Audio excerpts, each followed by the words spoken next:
This is part 2 of my 3-part series looking at the largest changes coming to Destiny 2. In the previous video, I looked at the changes to the player power fantasy, and in the final video I do after E3, I'm going to look at the evolution of the solo player experience. But in this video, I'm going to look at changes to the social systems that underpin Destiny. Now, to be super clear, there's not going to be any juicy reveals or new information or goss in this video. If you've been following Destiny news up to this date, you know that clans and guided games, which are a form of matchmaking, are coming in Destiny 2, and this video is not going to teach you anything new. What it will do though is give you insight into how Bungie came to that decision and what's important to them when they talk about a social experience. And to get that insight, I had the rare opportunity to interview Chung, who's the lead social designer on Destiny 2 at Bungie. So if you're into that sort of thing, great, keep watching. If you're not, I'd recommend clicking away because I certainly don't want to waste your time. So, if I was to ask you what the term social systems means in video games, your mind is probably going to go to very familiar territory. Things like clans or guilds are the most obvious examples. Players agreeing to form some sort of cooperative-based agreement to accomplish things in-game. Or like matchmaking, for example, a system that connects players with each other either randomly or based on set parameters like geography or skill or whatever. These are systems that are easy to remember because they are overtly social. Their job is to facilitate a social interaction where there otherwise might not be one. They are obvious, and their impact on the player experience is immense because social interactions in games typically define our experiences far more than actual gameplay mechanics ever could. To illustrate this point, let's talk about the humble chat window. Now, if I was to say to you something like a chat window is a social system, you'd likely agree and say, yeah, so what? It's a chat window. I mean, how important could a chat window be? Well, pretty damn important when you consider how complex a social system basic human speech is. Riot Games' League of Legends is probably the best example of what can go wrong in a chat window, with the toxic bile spewing from it being the #1 reason why newer players don't stick with the game for longer periods of time. League's chat is so famously toxic, in fact, that it has literally ended careers, as even the most seasoned pros, whose livelihood literally depends on them not being toxic, couldn't resist hurling verbal abuse at someone and subsequently paid the price with it with either temporary or permanent bans. And the systemic nature of a chat window becomes even more interesting when you look at how other games have dealt with it. Heroes of the Storm, the Blizzard equivalent of League of Legends, noted how toxic the in-game chat system became, and as a result disabled the all chat in most of their game modes. All chat being the channel enabling you to talk to the enemy team, which was being used far too often as a tool of abuse rather than actual sportsmanlike banter. So you can see here from these very simple examples just how complex a social system just a chat window is. And I think it's for this reason that I've seen no evidence whatsoever of there being a chat window available in the PC version of Destiny 2. I asked a nearby developer about this, but they refused to comment on the matter. But the way I see it, Destiny's done just fine this long without a chat window, so anyone now with all the risk that comes with that is probably not going to happen. Watch this space, nothing is confirmed, but if I was a betting man, I would bet very big money against the idea that the PC client will include a chat window. The point of all of this is that even the most basic systems you can think of are inherently highly complex social systems. Have you ever pushed your friend off a ledge while they went to the bathroom? The fact that you can do that is a social system. You ever drop a ward of dawn just as your friend fires their Gjallarhorn?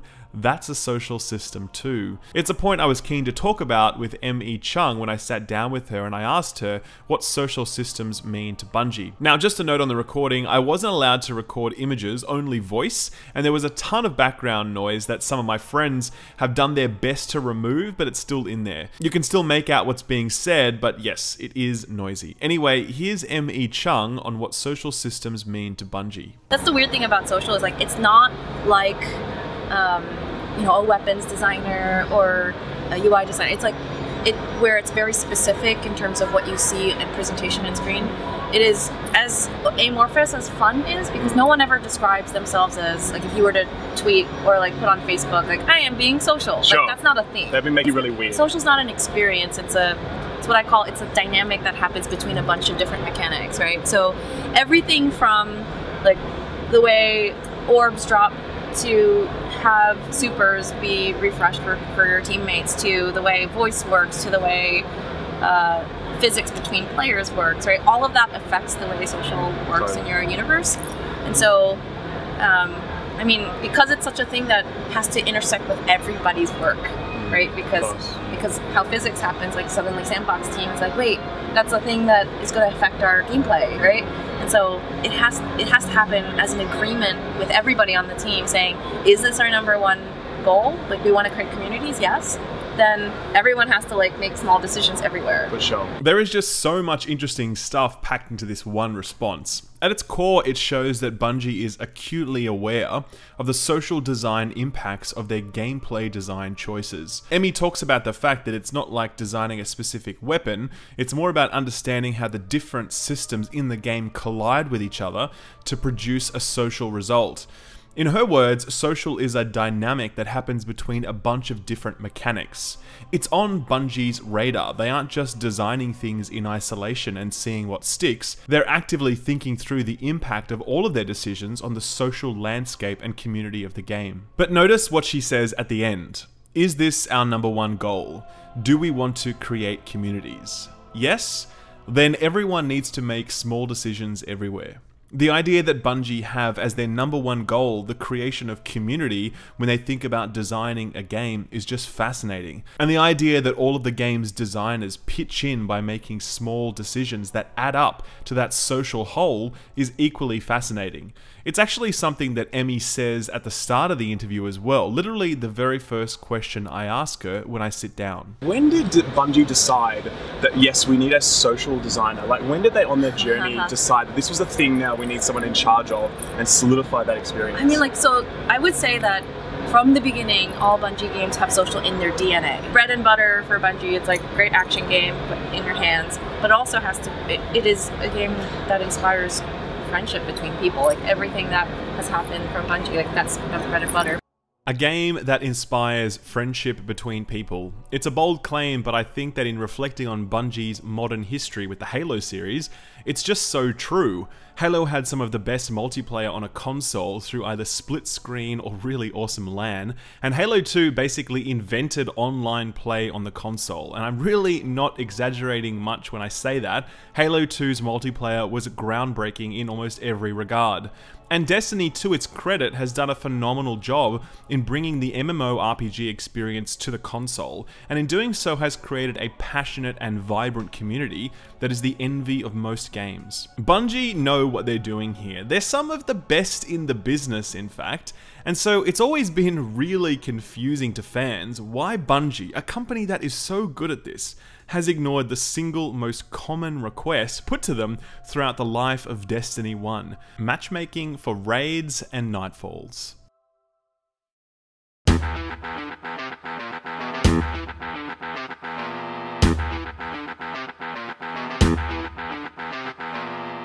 Matchmaking is one of those things that we take for granted now, but it wasn't always so. Back in the days of Doom, you actually had to exchange IP addresses with friends or clanmates to play with them, and the concept of matchmaking was really only born with Diablo via Battle.net or Quake, where dedicated servers were listed with GameSpy. And if you remember what GameSpy is, then congratulations, you and me are both old. Matchmaking has become more and more a refined process over the years, and its impact on games has been both good and bad. On the one hand, it's been great to quickly get into a matched game, a random game of Call of Duty or Battlefield, where the stakes are generally pretty low and you don't really care if you win or lose. But the flip side of matchmaking is that it's become an expectation in team-based experiences, where the player cares very deeply about whether or not they win or lose, and as a result, a lot of toxicity emerges. Winston Churchill once said that the best argument against democracy is a 5-minute conversation with the average voter. Well, I think the best argument against matchmaking is spending 5 minutes in a match-made game of ranked League of Legends. things can go south pretty damn fast. Developers have tried all sorts of things to civilize the matchmaking formula so that it works better, typically relying on a mix of carrot and stick to incentivize players to behave like actual humans. But I think the most interesting effort actually came from Blizzard, who with their Raid Finder tool allowed for match-made raid content for up to 25 people. To make this work, however, Blizzard had to add a new tier of difficulty to their content that was so ridiculously easy that the group could really only fail if the group was being actively sabotaged by trolls. More casual fans loved the inclusion of Raid Finder because it finally gave them access to WoW's best content, end-game raids. But the hardcore players saw it very differently, and to this day you'll still find a very strong contingent who firmly trace the decline of WoW's popularity to the implementation of Raid Finder, commenting that it cheapened the game's most challenging content, removing its exclusive and hallowed status. With how complex something as simple as a chat window can be, it's easy to see why so many games have struggled to get matchmaking right for their games, especially when people care about the outcome of whatever PvE or PvP encounter they're doing. So when I sat down with Chung, I was keen to get the official stance on why Bungie had refused to give fans something they'd all been wanting for so long. Matchmaking since day one has been a thing that everyone's been begging for. Yeah. And it must have taken a lot of like fortitude to stare down that request for as long as you did in the way that you did. So like, tell me about that, what that process was like to resist that and then to eventually come to a decision like this. It's probably our #1 request from the community is we want raid matchmaking. And I mean, it doesn't surprise me because we talk about our pinnacle activities as being the most social thing, and yet we make it really hard for people to be quote unquote social. But like the thing that I always describe to people is like we have people when I think about memories and your memories and all the experiences that have been match made for me, a lot of them haven't stuck with me from a memory perspective. Like I can't remember all my great moments that I've match made with strangers. I have it for the bad reasons. Yeah, for all the worst or reasons. the times that I've been a healer and everyone's like, get the F out because you suck, right? But like for us, like it is more important for you to have a great memorable experience that you're going to take with you. And so that meant, that meant that matchmaking wasn't the right answer for us. And that was hard because Bungie also with Halo 2, like matchmaking was so important. And we talked about like make it easy to find the fun. Well, Emmy, you're making it really hard to find the fun by doing this. And but we knew there was a better answer, and we wanted to make sure that it had to be right before we released it, and like with Destiny 2, that was our best chance. Bungie aren't stupid. They knew how much players wanted matchmaking, but they didn't want to provide a platform for it unless they were fully satisfied with it. The wisdom of this decision is very debatable. While many argue that matchmaking would have resulted in frustrating and negative interactions within the community, just as many people would argue that the alternative, relying on third-party websites like DestinyLFG.net, was worse.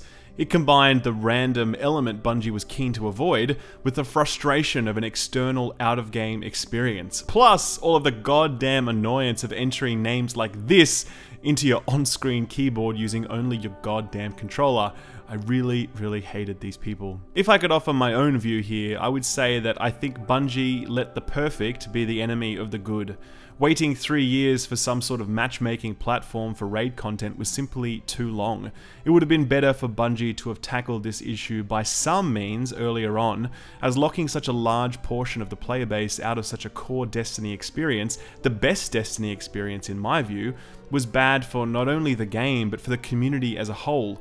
The absence of a matchmaking platform felt like a gaping wound in the side of the game that players just poured out of, and you got the sense that the game would be more alive and thriving today if this feature existed earlier in some form or another. Regardless, we're here now. We have a new matchmaking experience, and it's far better than the random system that many people were asking for. The way it works is that clans, which are now fully integrated into the game's UI, can of course form fire teams, and if they're missing people, they can advertise their open spots in-game. Those looking to join groups can see these invitations and join the group they desire. Bam! Matchmaking for raids, nightfalls, and trials. But the brilliance of this system is that its objective isn't actually to matchmake you to raids. It's actually to matchmake you to a clan so that you'll never need matchmaking ever again. Listen to Emmy's response here when I ask her what was the objective of guided games. I've always known that this was something that I've been wanting to do since day one, like just recreating the experience that I had when I was a teen and when I was playing games where I met amazing people in my communities. That's all I wanted to have done. Here, Emmy doesn't talk about making it easier to play the content, to play raids or Nightfalls or whatever. She talks about it being easier to find people to play with, to form new friendships, new communities. We all know that saying, teach a man to fish and you'll feed him for life. Well, guided games is a system that plans to matchmake you for life, hopefully landing you in the warm embrace of a clan that will give you a new home so that you'll never need to matchmake again. It's a lofty ambition to be sure, but I think there's a strong chance it'll find success given the renewed focus on clans in the UI and the automated nature of the guided game system. But like the matchmaking systems I mentioned before, there is a flip side risk associated with guided games, and it's in the one area of Destiny where toxicity thrives: Trials of Osiris.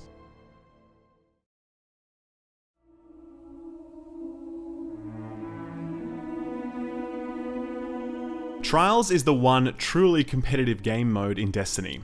The Crucible and the Iron Banner tournaments are all pretty light-hearted fun, but Trials is serious business. For those who have never played Trials before, you essentially need to win a certain number of games in a row in order to earn a trip to the Lighthouse, a location on the planet Mercury that's only accessible to Trials victors, and that houses plenty of sweet loot for the first time you reach it each week. Since Trials is a winner-takes-all sort of affair, the frustration of players missing out on their spot in the Lighthouse is very real, and people will go to great lengths to cheat in this game mode, ranging from things like DDoSing, lag switching, and even third-party websites that would spam your opponents with chat messages so they couldn't see their radar. The more common way to get yourself to the Lighthouse though is through a carry, where people will ask or sometimes pay other more experienced PvPers to carry them to the required number of wins. The problem is that this carry system is so prevalent now that it's almost impossible to do a clean run of the Lighthouse without running into a group trying to do a carry run. And the odds are well and truly stacked against the more casual crowd who'd like a fair chance to progress. Without any skill-based elo system underpinning the Trials experience, it is a true free-for-all, and it's being well and truly exploited by highly competent PvPers. We know that Trials is making some sort of a return in Destiny 2, though Bungie haven't said how this experience will evolve. The first thought I had when I saw the new guided game system is, that's great, awesome, love it. But the second thought I had was that it would make it easier than ever for players to offer or find carries for Trials, which would only further erode the competitive integrity of the experience. So I put this question to Emmy when I spoke to her. So tell me about, I think the most toxic element of the current Destiny community is within the Trials area. The question mark is, how are you reconciling or how are you dealing with the more toxic elements of that experience right now in Destiny 2? I mean, we will see. Okay. I mean, guided games will be a big part of that, and there's a lot of details that we haven't talked about in terms of like, you can imagine how people are starting to, right now, churn about like, how do we game this system and get the thing that we want. Sure. This is going to be an ongoing thing. It's a new thing for us. It's a new thing in the industry, really, and I'm really excited to see because, I mean, like, we're all going to get better at this. Sure. We have to. While there isn't a great deal that can be gleaned from this response, it's clear that it is on Bungie's radar. When Emmy talks about how guided games are going to be part of the Trials experience, and that some are already thinking about how to game the system, we can tell that Bungie are also worried about how this new matchmaking approach will gel with the already very controversial Trials formula. And it's also clear that Bungie don't yet have all the answers. It's a new approach, and they're going to try out some things, almost definitely get some things wrong, and then hopefully try some new things that might work. We don't know yet, but I'm just glad that Bungie are at least talking about this, because it's the only weakness I see in the guided game system coming to Destiny 2. Regardless of whether or not Bungie land this specific element, I'm just glad that we're finally getting some matchmaking in the core endgame experiences we really care about. But more than that, I'm glad that Bungie are doing it in a way that taps into their deep knowledge and appreciation of the social design aspect of video games. Games have been social ever since they existed. I mean, Pong was a two-player game. But it's only recently that we've begun to see social design become a core tenet of modern game design, alongside mainstays like level design or weapon design or character design or whatever. Social is finding its well-earned place at the table, and from the language that Bungie use and the design decisions that are going into Destiny 2, I think that the social aspect is going to be one of the defining aspects of the Destiny 2 experience, and one of the biggest evolutions from Destiny 1.